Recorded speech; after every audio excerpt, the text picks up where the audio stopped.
Be the signal, not the noise. So you don't need to say everything. You don't need to respond to every tweet or LinkedIn comment or put every, new thing out there. Be strategic, not voluminous.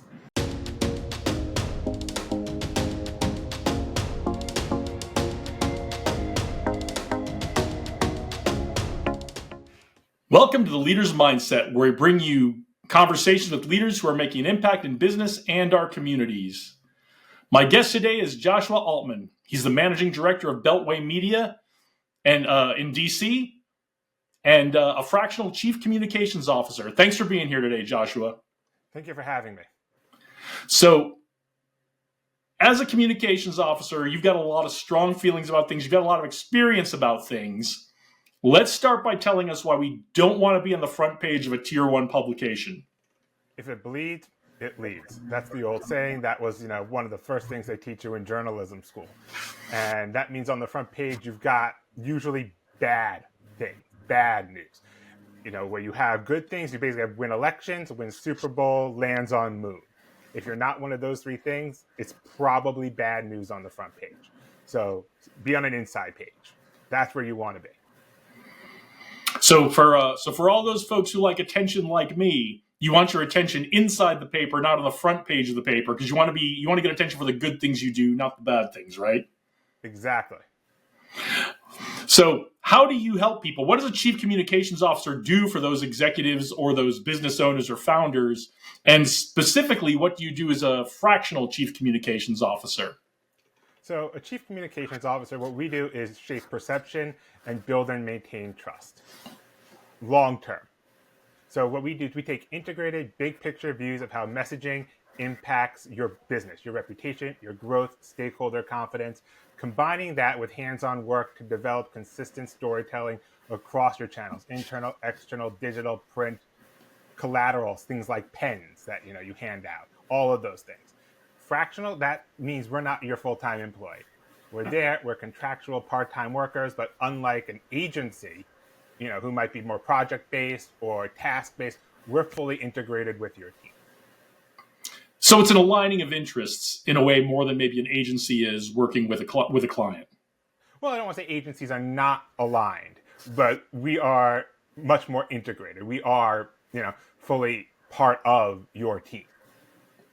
So one of the things I imagine when you come in, you are probably the first time a company has had a communications officer, fractional or otherwise. What are some of the things what are some of the questions you ask, and what are some of the things you need to do and get a handle on when you first come in to work with someone? So we're probably in some cases, first, second communications dedicated person, not the first person in this role. So especially if you're dealing with young companies, startups, we're talking 10 or less employees. Half of them are, founders or, really close to those founders. We're going to ask, one of the first questions is, what have you already done in terms of communications? They have a website 99% of the time. They're going to have a LinkedIn page. They're going to have some basic stuff. But what have you done with it all? And sometimes the answer is legitimately, we've done nothing. We haven't. Great. Much easier. You're a blank slate. Sometimes it's, we've done all of these things and we realize having our, CTO, our lead, developer who's kind of just taken on this role because they could build the website isn't the best way to go, and we're kind of messy. You end up with both. Do you ever get called in when especially like a startup, a rapidly growing startup is in crisis, and maybe they've been on the front page of the paper or magazine or on the news, not in a positive way, a couple of times in the last few months? Does that ever happen? Not often, because thankfully those size startups don't attract that much attention to be, on the front page multiple times. And if you're that small and you have been, probably your investors are going to get a little shaky. That's just going to be how that math works. They might have had a really good, local regional story or something in a, national tech or trade publication is much more common than they were on the front page of a major tier 1 publication.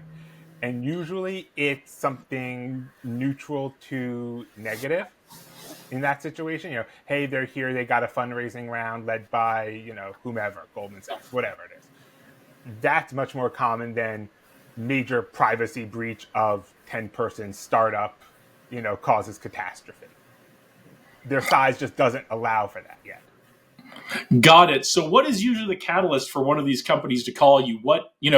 There's someone out there who should probably be calling you. How do they know they should be calling you? Usually they realize they're in over their head with everything they're doing. Like I said, it might be their lead engineer who built the website and has been sort of maintaining it. And that realize, well, I can't do that and be the CTO and lead engineer and try and hire, an engineering team. They can't because they have those responsibilities. So they realize that they just have too much on their plate. So they might call me in that situation. Sometimes they got a fundraising round and now they have money to spend on these sorts of things, which weren't priorities before. Sometimes they were kind of pushed by, a mentor, by an investor to say, hey, you guys need to start thinking about this now. The response to that in a lot of cases is something along the lines of, but we're not there yet. It's like, but you have these things in place a year, 18 months before you need them. That's where you start building the press rooms on your website, the LinkedIn pages. You start practicing your crisis communication strategy. That's where you have the chance to do it before you need it. Because if you need it right away, your CEO gets pulled into a TED Talk or something along those lines, you want him to have had that media training for the year prior and not cram it into right before he has to go live on stage. Yeah, you definitely don't want to be getting your media training 5 minutes before you're walking on stage. And I think media training is something that a lot of founders, a lot of CEOs, even folks in corporate, they don't think about a lot until they absolutely need it. No, that's absolutely true. And part of that is, they think, well, I've talked to people. It's very different. And, I'm here sitting on camera now. It's not the most natural thing to do. As soon as that light turns on, people feel a little different. Big CEOs like, well, I presented to investors, million, billion, whatevers, but they're not on stage in front of a huge audience with the lights. It's a part of it is the environment of being in that, on stage in front of people, doing your thing, as opposed to your conference room. Yeah, every audience is different, right? Pitching investors is different than what we're doing right here on a podcast, which is different than being in a TV studio for an interview, which is different than being on stage in front of hundreds or thousands of people. So if your advisors, your mentors, your investors are telling you, go get someone like Joshua, listen to that advice, and holla at your boy. And definitely do it when they tell you to, because they're not saying, you suck on camera. They're not saying you're terrible. They're saying this is an incredibly hard skill. There are people who go on TV every day for decades. It is a hard skill. Reading a teleprompter is an incredibly hard skill that people need to learn, like any other skill. So if you're going to do that, if you're just going to walk out on stage, it's just so you get practice doing it. For that year, 18 months before you're going on one of those big, TED stages or whatever you happen to be invited to. And you're ready and confident and comfortable there. Yeah, and most of them are probably telling you this because they learned it the hard way. They probably made this mistake themselves when they were a founder. Oh, yeah. Yes. And it's one of those things that you kind of learn by doing, because you think, I talk to people every day. I've been doing it, nearly my entire life. I can talk. It's the environment that is just so different for people. Absolutely. You just, practice does make perfect in that. And that's if perfect exists. I always say to clients in every context, we live in the real world. It is a messy world. Perfect does not exist in the world in which we humans inhabit. We'll get really close. I love it. I love it. And one of the things we really love around here are stories about how people took non-traditional paths to the role they're in today. You started out, weirdly enough, as a video producer at a print publication. So tell us about that experience and what you learned from that you carry with you today. So like I mentioned, I went to journalism school. I thought I would be a journalist my career. I then started working at the Hill newspaper in Washington, D.C. I was covering Congress, politics, campaigns, political conventions, all of that. And that was, like it's called, the Hill. It's a newspaper. It is a print publication. I was there right as we were starting the video department. I was, I think, video person number 2. There was one other person there. I think there might have been one before her, but basically we were a 2-person department. It was different because it had a very print mindset. And I was working with a lot of print reporters, which is where I really started doing media training, because we were getting our reporters on camera. And these, of course, print reporters. It's very different than being an on-camera TV reporter. So we were getting them on camera and helping them with that presence, with how to be on camera and just talk about the things they knew dead cold. They knew their stuff. But doing it on camera, like I said, it's a little different. So I'm at the Hill. I decided I left it planning with its intent to be a freelance producer and reporter. It didn't work out. I ended up doing this. I started doing these corporate projects. You know, someone needed a writer, someone needed a website built, because my background was actually in the technical side. You know, I was the cameraman, I was the editor, I was the writer and producer as well. But like I said, small department. I was the person carrying, you know, now we do it all on iPhone sometimes, but 50 pounds of gear, you know, through the Capitol building just to do one interview. So it was not a light lift back then like it is now. But because of that technical background, you know, they get called into do a website or, you know, write that website content, things along those lines. And then from there, I just started doing more corporate projects. Now I'm here on this podcast with you. In terms of what I learned, sometimes you got to pivot, and that's okay. You know, I had this plan as, you know, journalism school student. I did my master's in communication, culture, and technology. I thought this was going to be what I did. And things changed, and that's fine. I learned a lot about working with people, different types of people, different clients, which has been great, you know, in what I do now. And like I said, those hard skills, that strong technical foundation, you know, digital production, writing, product management were all things that we were doing there as we were kind of building this, you know, department. And also, like I said, just don't close any doors.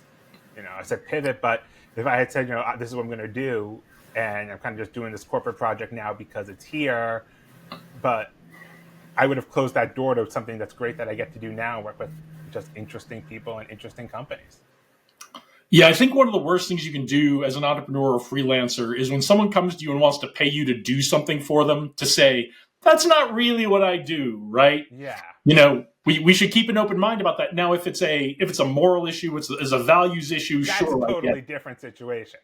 You know, I was reading something, I think it was on LinkedIn last week or something recently. And it was saying, you know, decide if you're a specialist or a generalist. And here's the test. If someone comes up to you and says, hey, I'm going to pay you to do this thing that's, you know, tangentially related to what you do you say yes or no? I'm like, well, like you said, why would you say no if it's kind of in your wheelhouse? Because you don't know what that could lead to. So maybe, you know, specialist, generalist, does it matter in that way when someone's giving you an opportunity and it could lead to something, you know, great that you had never even thought of as a possibility? Yeah, would you rather be a poor specialist boxed by yourself into something that is very, very narrow? Would you rather be a rich generalist who is doing lots of fun stuff, working with great people, doing things that are kind of what you thought you'd be doing? Yeah, and just because it's what you thought you'd be doing or not, I never thought I'd be, you know, here doing this. It's still great. So just leave that door open, leave that possibility available to you. I love it. You know, you talked about in the early days, you were doing everything just about by yourself, and you get real familiar with the tech when you have to do everything by yourself. When you have to run the cameras and run the sound and be on camera and when you have to do it all yourself, you get real familiar with everything.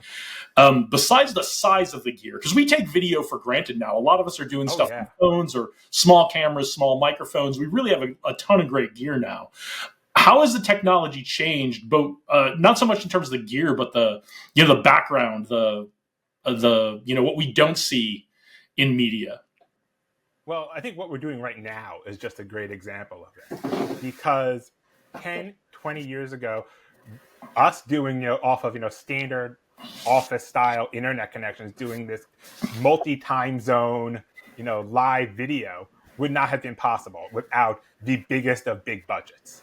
This would not have been something we could do on our basic network connections. When I was doing live streams, 10 years ago, we had to get dedicated hardline internet connections from our venue. And when we told them some of these requirements, they just looked at us like, we can do it, but we're going to need to call in the big IT guns for this, because this is a little more than the event staff does. That was where this was back then. Nowhere near what we could do now with, home office, commercial Wi-Fi. Very different. And then also in terms of, what you don't see is like 99% of what ultimately, makes it on screen is the systems I used back then. Just they're not today anymore. Part of it's size. Part of it is we've just moved past that. And that does make it a lot easier for people. And I think, we can use that to, our advantage, because having that background, still informs what we do now in terms of the technology, because it's all built on that same foundation. I joke, you ask people, what the save icon is. I don't know. It's a little save icon. Well, I'm from the day where we know what that actually is. That's a little disk. So, but everything kind of informs how the modern systems work, because who built them? The people who learned on those old systems. So how does that knowledge of the tech and that experience watching the tech evolve, how does that help you in the big picture and strategy helping your clients? Yeah, so even though those systems are not in use, like I said, those principles, they're still there. They inform how modern systems kind of work. Even little things like, the options in the software, how the timeline is laid out on, the basic, in-out editing software that you get on your phone, all kind of looks like those super old systems from, decades ago. And also, I know how things interact with each other in a very different way than if all you ever had was your phone, because it's just a different generation of tech. So we talk a lot about what you read, see, hear, and experience, those kind of four things, and how those interact with each other. Well, if everything's on one device, a phone, well, read, see, hear, experience, it's all into one. And it's great that it's packaged nice and clean in a little thing you hold in your hands. But you have to go back to thinking, okay, well, what if I had the external microphones? Where would those be? How am I recording sound? How are, more importantly, my audience, how are they going to hear that sound? Both technically, are they listening to it on, speakers? Is it headphones? How are they listening? And that's going to, change the quality of it. And also, what's recorded, is that going to transmit properly? Is it going to be clear? And then experience, I tend to think about it's two different ways. What is the experience, like experiential things, events, but also the experience of engaging with that content that we create for our clients. It's, are they on their phone? Are they on a laptop, a tablet? Are they, listening to a podcast that they downloaded and now they're on, an underground subway train listening? That's a very different experience from if you're like me, you listen to podcasts where you're walking the dog. Two totally different things. So that's a big part of it, is how they're actually engaging with it, because not too long ago, you were basically sitting at a computer and watching, or a TV and watching. Everyone had a much more uniform experience. Today, you got to plan for everything else. And another big one is platforms come and go. Media will stay. So video isn't going anywhere. TikTok might. B2B communication isn't going anywhere. LinkedIn, who knows where that'll be in 10 years. So if you build a strategy that's platform dependent, then you are running a big risk. So just like people say diversify finances, diversify platforms. Because then you have a lot more. If one goes down, you could just go to your other ones and go to the new thing, because you'll have those choices. It makes me think, all this talk about making sure, and I don't think we can talk too much about thinking about how your message will be received by your intended audience, both content and experience. But it makes me wonder what you think, because as a podcaster, we get into a lot of discussions about video, horizontal or vertical. Do you have a preference? What do you think about, especially like recording video? Do you do it horizontal or vertically? I always record horizontal. Always. And I don't know if that's going back to the days, again, I learned going back on 4:3 aspect ratios. Now everything is, basic standard 16:9. What we're doing widescreen now. But I think, which direction are our eyes? Are they horizontal or are they vertical? That's what I say, right? We don't see the world like this. No. We see the world like this. Exactly. So we see the world in this horizontal way. So why am I going to record vertically? Someone was talking to a young guy who starting out in video. And I was talking to recently, like, well, I want to make it, so it goes on. I think he was talking Instagram Reels was where he was looking to go. Well, it has to be vertical. I'm like, no, it has to be vertical to the computer. It doesn't have to be vertical to you. You could cheat that. You could make it 1:1 and put black bars on it. The computer doesn't know the difference. Square is very close to the old 3:4 that we used to basically have all the television in, for people who remember 3:4 television from old tube TV days. I was watching something on the news, and they had like an old clip from the 90s, 3:4 television, and it was and scan, it was blown up, so it was like you could see the scan lines and all that. Oh, wow. and I was like, remember when television looked terrible, and we all loved it because we didn't know better. Exactly. We didn't know the difference. It was just what we had. And now what I love is when they take old shows from, the 90s or early 2000s and they blow them up to modern. And it's like, we watched this in a different way back then? It's astounding. I know. And it's like, how did this look on when I recorded it on my VHS because I was going to be out and I had to set the tape. And I couldn't even... Now we just have the DVR or we watch it on demand and it's on whenever. So it's a very different experience. But no, I am very much on the horizontal video. And you could crop it as much as you need. Agreed. I'm into it. Well, we had a little digression there on that. Yeah. Sorry about that. Because I want to get back to your background a little bit. While you were doing all this, becoming a freelancer, doing all this video stuff, you were covering all of this as a reporter in Washington, D.C. So what was it like covering Congress and government in the room where it happens? Well, very little singing, no dancing, thankfully. I'm shocked there's even a little singing. Hey, sometimes you just feel it in you. So I was the reporter before I really started doing the freelance thing. I was, a full staff reporter. It was a great experience. I absolutely loved doing it. Met a lot of great people, was able to really just cover a lot of, really interesting things and, have experiences that you really just don't get, if you're not, a journalist. Same way you would have experiences in any industry if you aren't doing that. I wouldn't have the skills to do what I do now if not for that. And I mean both those technical skills that I was mentioning about, but also, the soft skills, the, project, handling people type skills, clients and working with them, because you get all sorts when you're a reporter. Another great thing I learned doing that was picking up information extremely quickly. There's an old joke, a reporter calls up, the world-renowned expert in a field, to talk, he's the expert on whatever the story of the day is. And this guy, no one's called him in decades because now this thing is, breaking. And he just starts talking and talking. He's going a million miles a minute. And the reporter says, Dr. Smith, I know you've been working on this your entire life. I've been on this since lunch. Give me a moment. And that's really what being a reporter, is in a lot of cases. You are learning a lot on a topic very quickly to get up to speed to do that story you have to do. And, I jump into projects with companies with, brilliant people, engineers who, have put tons of time into this. And then I come in and I got to pick it up now.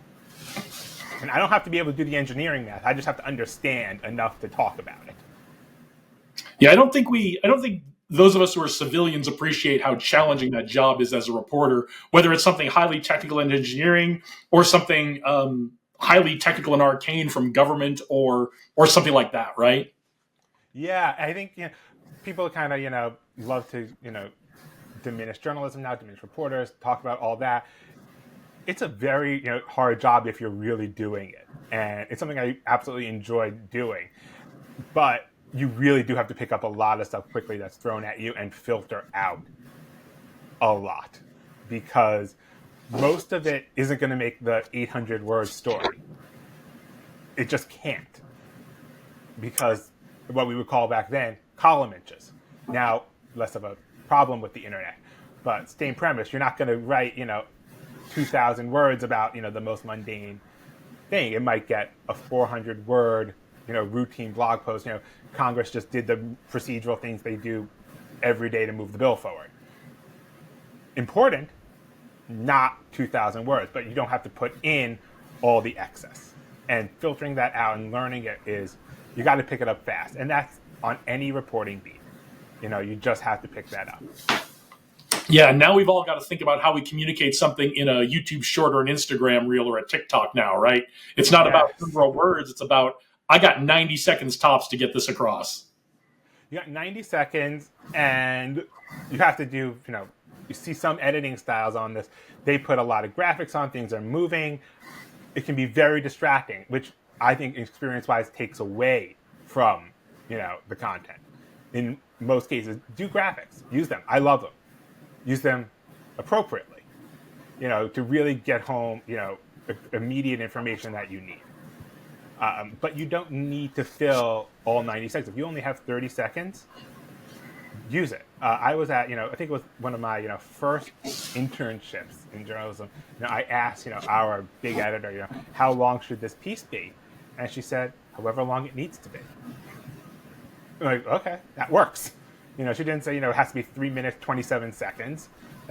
Make it how long it needs to be. If it's 3:27, great. If it's 3:39, great. If it's 2:04, great. Make it how long it needs to be. Awesome. So I do have a question. I've had friends who have worked as military assistance officers for senior government officials, Congress, legislative liaison, that kind of stuff. How much of what we see is just for the cameras, and how much of it is genuine? Can you give us a percentage? I couldn't give you a percentage. Is going to vary person to person, but a lot is for cameras. A lot is for cameras. Some people, if you go back to the days where they were debating if C-SPAN should cover gavel-to-gavel coverage, one of the criticisms of it was people would play up for the cameras. Maybe that worked out. We obviously can't see before as a comparison, but maybe that's true, that it happened. I think a lot of what we see is a little bit for cameras, because especially now, you need to know that's going to get clipped. You're going to do it intentionally because someone's going to want to make ads out of your clip, fundraising ads. People are going to make opposition ads out of your clip, and being on TV is good. If someone's making an ad and you are the enemy, well, you could then turn that into fundraising for you. Those people make me the enemy. You got to give me more. You got to donate to my campaign. So there is a lot of it that's for camera, and that's a reality of it. It's always been a reality of it, but it's a little more so now. Well, I'm glad I was able to get my suspicion confirmed and some validation to the stories I've heard. But the lesson is, we all should think about that when we're seeing anyone really on camera. Yeah. Remembering it's back to, there's a message and experience they're trying to convey to us. And it's not just politicians.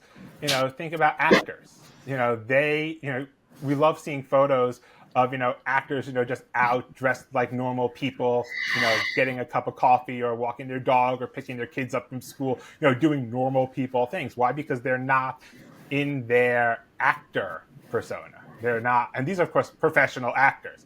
They are not in their Hollywood red carpet, publicist on each arm, for lack of a better word, character. So it is any time you're in front. And just like, business leaders, when they go up on that stage for that TED Talk, they sit down to do that corporate video. They're doing the same thing. It's all for camera, because, like I said before, it's different. It's a different experience being up on stage or in front of a camera. So a lot of what you see is for camera, because there's a camera there. So were there any other big takeaways about leadership or strategy that you got from observing and reporting on elected officials? Yeah, I think, strategy is, play a long game. And a lot of times, bills don't pass very rarely in their first time they're introduced. A lot of, big legislation that we think of over time can take 10 years to work its way through. So don't look at strategy as something we have 2 years to do it. Congress. We got as much time as it takes. The same idea. How long does that story need to be? As long as it takes. Well, your leadership strategy is, we're going to get this passed. If we get it done in 1 Congress, great. If we get it done in 10 Congresses, that's what it took to get it done. So plan for that. And also, just because there are great leaders who are great in some areas, who aren't as good in others. Everyone has their strengths. Yeah, and this lesson got a little personal to you because you actually ended up working for the government at some point, right? Yes, so I was a government contractor at 2 different agencies, the Department of Justice and the Department of Commerce. And, being there is a very different experience. I was not a federal employee. I was actually a subcontractor in both cases. What else did you take away? Because it's very different watching from the outside, and it's very, as I know from my time in the Air Force, trying to get something done and being an advocate for something is very different inside the government than watching it from the outside. Any takeaways from that?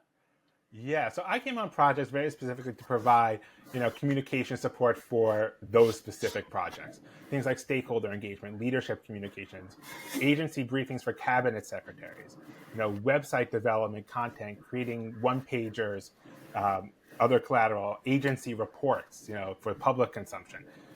Even those things which are not routine, but, the basic functions of government, of communicating within the agency and to the public, it can be a big lift to do a lot. From the outside, when I was in a newspaper, we put out a newspaper every day, or on our publishing schedule. We were different when Congress was out of session. But, in session, a newspaper went out every day. The website was updated constantly. There were deadlines. They got hit. Government works on a different calendar. That's just how it works. It's a different pattern of getting it done. If there's no newspaper the next morning, advertisers had paid for that spot. That does not exist. So it has to go out. If the report is going a little later, literally, I think every agency put out their report behind schedule. And they take a cue from that from Congress. Technically, we're supposed to pass 12 appropriations bills every year. I don't think that's been done in decades. I think the last time it happened was when I was a young lieutenant in the Air Force. I think it was in 1997 or 98. Yeah. We got the whole government got it done. I'm pretty sure that was the last time we didn't have a CR. I think it was sometimes in the 90s was the last time they might have got it done. And then they've done, maybe gotten 3 done and then done the rest as an omnibus or a CR, or some combination. They did 3 bills instead of 12. But I think the 90s, and I'd have to check that, was the last time all 12 were done according to the way it is technically supposed to be done. Yeah, that sounds right. That rings true to my experience. Veterans Affairs, the congressional bill, the judicial bill, all those would get done right on time for some reason. Defense and state and all that would be right down to the wire on a CR for the last 30 years. Oh, always. And now they just don't even plan. It's just, we'll do them all as an omnibus, or all, if they can't get the omnibus done, as the CR. And to the point where we now do year-long, full fiscal year CRs. Yeah, absolutely. Well, let's take a break. Let's take a break from talking about serious things like federal budgets and play a game. Are you up for a game? I'm up for a game. All right. The name of this game is Rapid Response. I'm going to ask you a series of questions. I want you to respond with the first thing that comes to your mind. Doesn't need to be a one-word answer.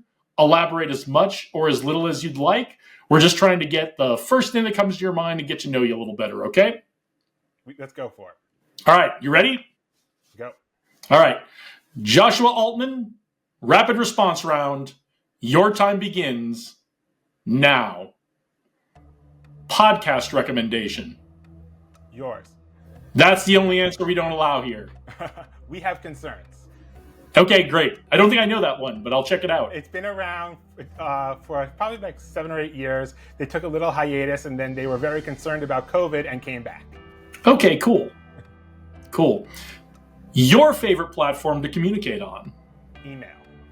Email. That is something I did not expect to hear. I like email too. Yes. It can be short, it can be long. It's like your story about how long does it need to be? Well, however long it needs to be, right? Yeah, and it's, you could have, go back and search things easily. So that I like a lot, because sometimes you just got to find it again. It's much harder to find, that one piece of information you're looking for in a whole string of YouTube videos. I agree. Someone we should all be paying attention to. Jaron Lanier. Who is that?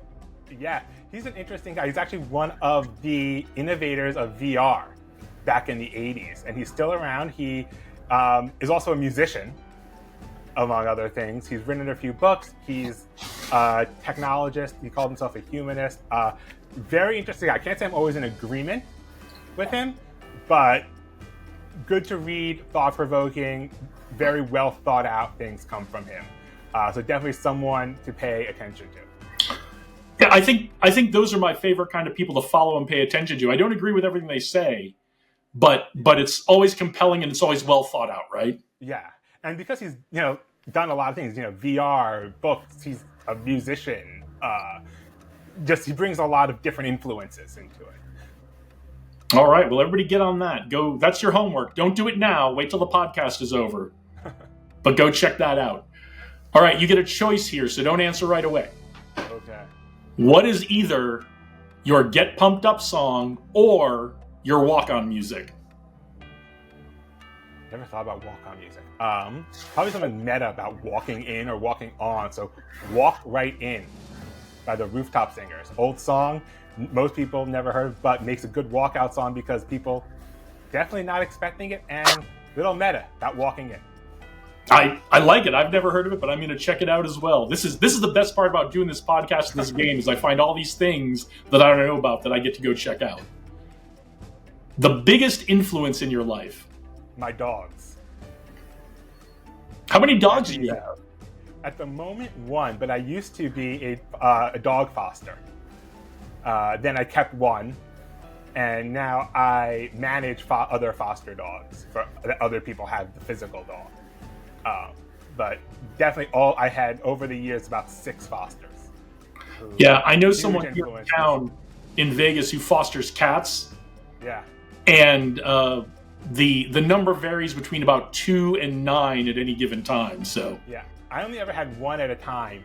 And part of that was I kind of specialized in behaviorally challenged dogs, behavioral cases, and dogs with anxiety in different ways. And working with them was really a big influence on what I do because, we learn a lot. It's very same principles in working with dogs and people, mammals, basically, very similar. We like the same sorts of things. You can reward with food and it works, believe it or not, dogs and people. Yeah, I see that. I think if you're ever looking to write a book, there's your book. Speaking of books, what is a book everyone should read? The dictionary. It contains all the other books. Okay, I like it. It's coming up on summertime in DC. It's not always the best time of year in DC in the summer, but what is your favorite summertime activity in DC? Avoiding allergens. But if you can't do that, I do recommend that all the military bands do free summer concert series, individual shows. Go to those. They do weekly ones. The Marine Corps does one at the Marine Corps Memorial. The Army does one at what's now called Fort Myer Henderson Hall, Fort Myer, which is right next to the Marine Corps Memorial. The Air Force does one. Okay, those two technically in Virginia, but we're going to count them. Yep. Air Force does one. I think it changes locations. They do it at the Air Force Memorial in Virginia and also at their DC location. Navy does one. I think it's at the Navy Memorial in downtown DC. So, and then there are also some rotating ones as well that they kind of have concerts kind of in the tidal basin, and those are just rotating between the branches. and then there's one also at the Capitol. They're great shows. Go to them if you're in DC over the summer. Yeah, those bands are fantastic. When I was deployed, they used to tour all the time. Come see us out on deployment and that kind of stuff. They're incredible musicians. They're great bands to watch. You will definitely have a good time. And also, there are, I don't know how many are still around because I know there's been some consolidation, but they also have regional bands for different commands around the country. Like I remember when I was in Colorado, we had Air Force Band of the Rockies, and we got to see them at certain events around town in Colorado Springs, and they were great. So for the Summer check that out. Series, the rotating ones do bring in some of the other bands. The one I know at Fort Myer for the Army, they do a huge show full of like the whole history of the Army. So they bring out the horses and colonial uniforms and muskets, and they do a whole big family show, which is really fun to watch, especially if your kids like horses. Yeah, Fort Myer is great. That's where all the folks who work at Arlington and guard the Tomb of the Unknown and all that are stationed. When I used to travel to DC for work, I used to work out of the gym at Fort Myer all the time. So it's a cool little base. Yeah, it's very small, but it has a lot there because it just services just people who come visit. So it just has a lot, even though it's in the middle of suburban, Arlington, Virginia, so quite small geographically. Yeah, if you get a chance to visit, go do it. It's definitely worth it. Your dream vacation spot? Alaska. Have you been, or is that a No, I have not. I would like to go. Do one of the combined cruises and inland train tours. I think that's the only way I would ever do a cruise is up to Alaska. Yeah. So I've been on other ships, other cruises. I would definitely want to do Alaska.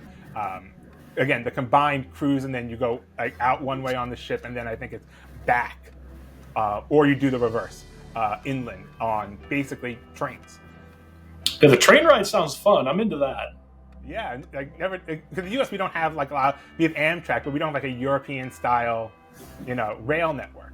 So this is kind of like an old, where the trip was the train, kind of like that. Yeah, I'm definitely into that. The biggest lesson you learned from reporting on politics? Verify everything. Can't argue, and still a lesson that's applicable today for a lot of people. Yes. All right, last one. Your favorite sports team or player? Okay, team, the U.S. men's national curling team. Yes, that is not something anyone says. My mom loves curling. I can't get into it, but my mom loves curling. If she is out here visiting when the Olympics are on, we are watching curling. Like I said, I can't really get into it. I played on and off for 15 years. So I watch it because I used to be a player. We got one of the players on one of our national teams. He plays out of a club I used to play at. So it's a very small community. But they do well, the men's team, usually. They do, yeah. How does one get into curling? I had a friend who did it growing up. And he got into it because his whole family did it. So that's pretty much the common way. The other way is every 4 years there's a huge bump because it's on the Olympics, and people say, what is this shuffleboard on ice? And then they Google it and see if there's somewhere near them to try it, and there's a huge Olympic bump every 4 years. So those are the two ways. You either know someone or you watch the Olympics are pretty much the two ways you get into it. I knew someone. That's fantastic. I'm going to have to look, because now we have hockey here in Vegas, and hockey and skating have gotten very big, especially in youth sports here. I'm going to have to look to see if there's anybody doing any curling here. There might be. So there's dedicated ice, and then there's arena ice, where basically you can't build a dedicated curling rink. So they just use a hockey rink. And, they just put down the houses, the bullseye targets, and just do it on whatever's there. Yeah, that's how I would guess they would do it here. We went from having one ice arena here 10 years ago to having there's probably a dozen here now. So, wow. So, all right. Well, thanks for playing our game. You were a good sport. It's always nice to get to know our guests on a little bit more personal level. But to get back to it, so we talked a little bit about this, but maybe a little more detail on what the role of corporate communication is in an organization and why it's important to their big picture. Yeah. So at the most basic level, what is corporate communication? It's how companies communicate with audiences, internal and external, to achieve their goals and to manage their reputation. So that is a lot of things, obviously.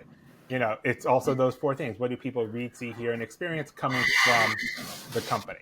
So then why is that important? Well, it's all the communications that a company does. It's everything. It's the HR blasts an email out, and also your CEO goes on CNBC. Huge range of things. Like I said, it's all the ways companies communicate with internal and external audiences to achieve their goals and manage their reputations. So what kind of fits in that? All of it. Why does it have to be effective? It's the company's voice. So it's the company's presence. If you sell widgets, your packaging is part of corporate communications because it is, one of your goals is to sell those widgets. So that's part of it. You want people to buy your thing, you need that effective corporate communications. And again, that's kind of what we do as Chief Communications Officer. We shape perception and trust across all those areas of corporate comms. You mentioned perception and trust, and I think those are really important.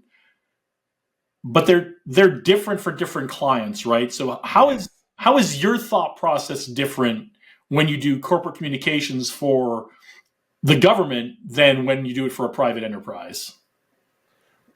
People come in when you're dealing with the government with some very different expectations. They all have a preconceived something of the government. Sometimes it's good, sometimes it's bad. But you're coming in with something in a lot of cases. With a company, especially smaller companies, startups, you're starting with a much more blank or neutral slate where you can really shape that from the beginning. Whereas if you're at the government, they might, and I was at the Department of Justice, people might have negative views of, DOJ, attorneys, the FBI.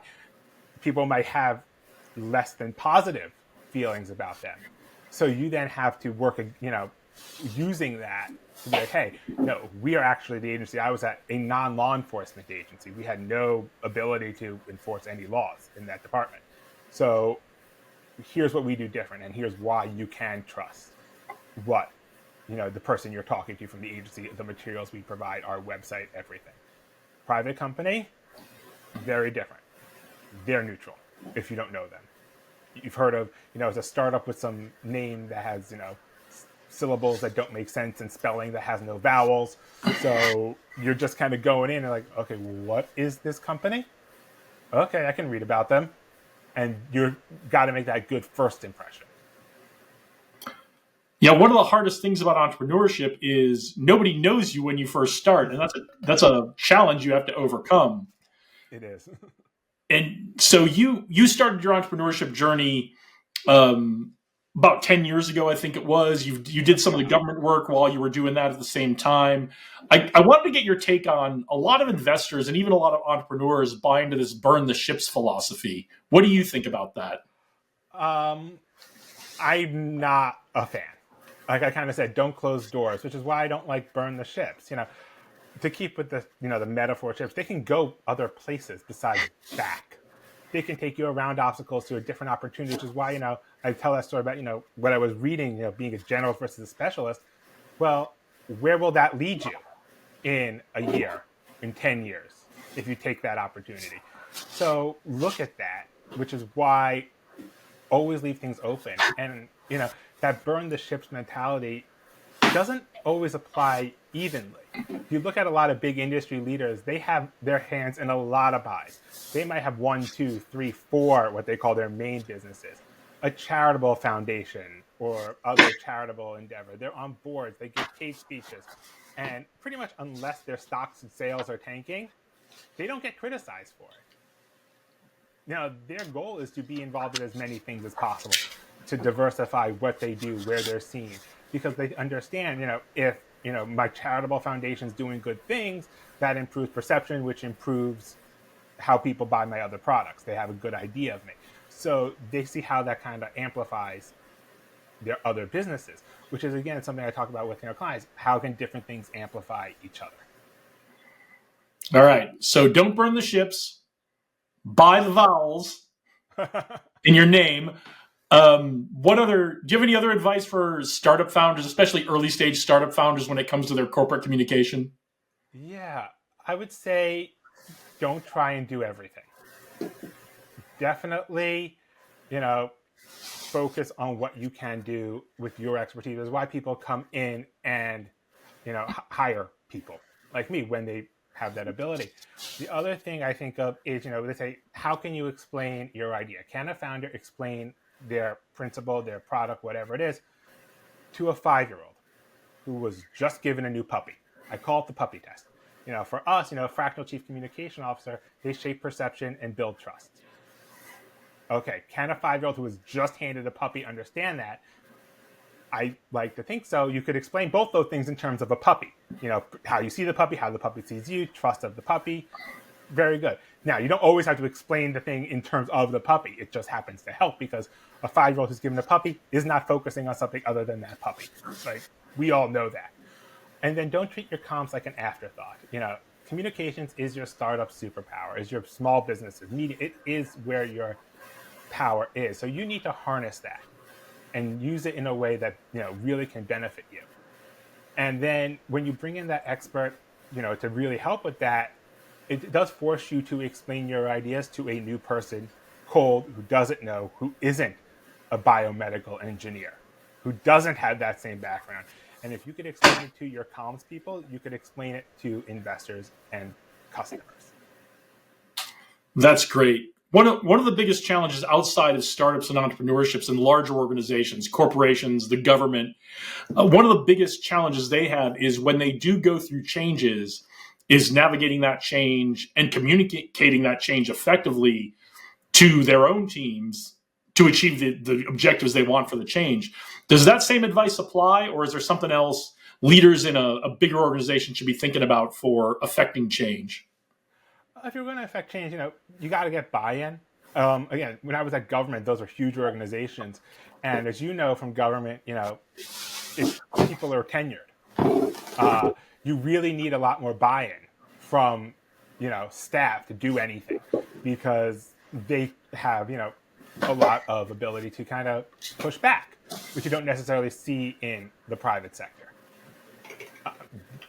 In terms of change generally, if you're not trying to work change with employees, you're trying to do it with more, shifting a product or something along those lines. Again, I said this a little bit before, but just don't become dependent on a specific platform.